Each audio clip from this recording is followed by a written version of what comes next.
ఇప్పుడు ఆలు లేదు సొల్లు లేదు కొడుకు పేరు సోమలింగం అని ఒకటి అంటుడు ఉండే ఇలా పరిస్థితి ఉన్నది. దొంగలు కలిసి ఊరు పంచుకునే ప్రయత్నం చేస్తున్నారు వీళ్ళు. ఆడ కలిసి అంత దొంగల ముఠానే, అంత మాఫియా ముఠానే. లిక్కర్ స్కామ్ ముఠా ఒకటి ఉన్నది, ల్యాండ్ స్కామ్ ముఠా ఉన్నది. ఇవాళ మొదటి నుంచి చెప్తున్న బీఆర్ఎస్ కాంగ్రెస్ ఒకటే.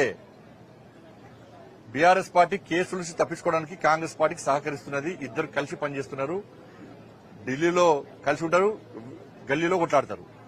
ఇవాళ డీఎంకే పెట్టిన మీటింగ్ ఇద్దరు వేరు, ఇద్దరు అనుకోవడం వేరు. మరి తెలంగాణ ప్రజలు ఆలోచించాలి, వీరిద్దరు ఒక్కటా కాదా మీరు ఆలోచించండి. కేసుల విషయంలో కేసీఆర్ కుటుంబానికి ఒక నోటీస్ ఇస్తలేరు, టచ్ చేసే ప్రయత్నం కూడా చేస్తలేరు. ఇవాళ డీఎంకే పెట్టిన మీటింగ్ వీళ్ళందరూ కలిసిపోయారు, వాళ్ళందరూ కలిసి మాట్లాడుకుంటారు. వీళ్ళందరూ దేని వ్యతిరేకంగా భారతీయ జనతా పార్టీ వ్యతిరేకంగా కొట్లాడుతున్నారు. వాళ్ళందరూ కలిసి కాంగ్రెస్ బీఆర్ఎస్ కలిసి మాకు వ్యతిరేకంగా కొట్లాడుతున్నారు. వాళ్ళ ఢిల్లీలో అసలు డీలిమిటేషన్ సంబంధించి ఇంకా ప్రాసెస్ స్టార్ట్ కాలే, దాని గురించి నిబంధనగా ఫ్రేమ్ చేయలేదు. అసలు దాని గురించి ఏమిగా ఒక నిర్ణయం తీసుకోలే, ఇంకా నియమ నిబంధనలు ఎక్కడ రూపొందించలే. ఇంకా ఇవాళ ఒక ప్లాన్ ప్రకారం ఇక్కడ కాంగ్రెస్ పార్టీ ఏం చేస్తుందంటే 6 గ్యారెంటీల హామీ నుంచి తప్పించుకునే ప్రయత్నం, వాళ్ళు పడుతున్న అవినీతి వ్యతిరేకంగా ప్రజల దృష్టి మళ్లించడానికి.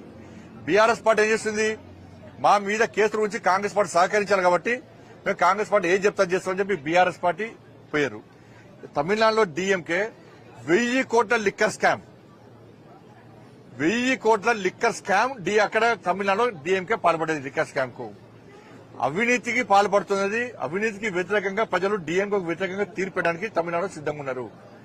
దాని నుంచి ప్రజల దృష్టి మళ్లించడానికి ఇదంతా పక్కా ప్లాన్ గా చేస్తున్నారు.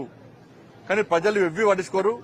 ఇవాళ అమిత్ షా గారు చెప్పారు, రాజ్నాథ్ సింగ్ గారు చెప్పారు, దక్షిణాదిలో సీట్లను తగ్గించే ప్రయత్నం మేము చెయ్యము, అటువంటి ఆలోచన లేదు.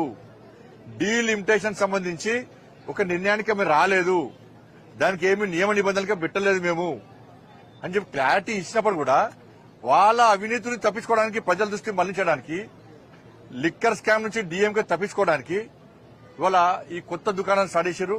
అదంతా కూడా ఒక మాఫియా మూట. ఇలా డీఎంకే అక్కడ మద్రాసులో జరిగేది ఒక మాఫియా మూటల సమావేశం, అది మూటా సమావేశం. అది అక్కడ ఉన్న పార్టీలు అన్ని కూడా అవినీతి పార్టీలు, అక్కడ ఉన్న పార్టీలు అన్ని కూడా స్కామ్ లో ఉన్న పార్టీలు, అక్కడ ఉన్న పార్టీలు అన్ని కూడా ప్రజల దృష్టి మళ్లించడానికి, బీజేపీని బదనాం చేయడానికి చేస్తున్న కుట్రలో భాగం మాత్రమే విషయం వాస్తవం.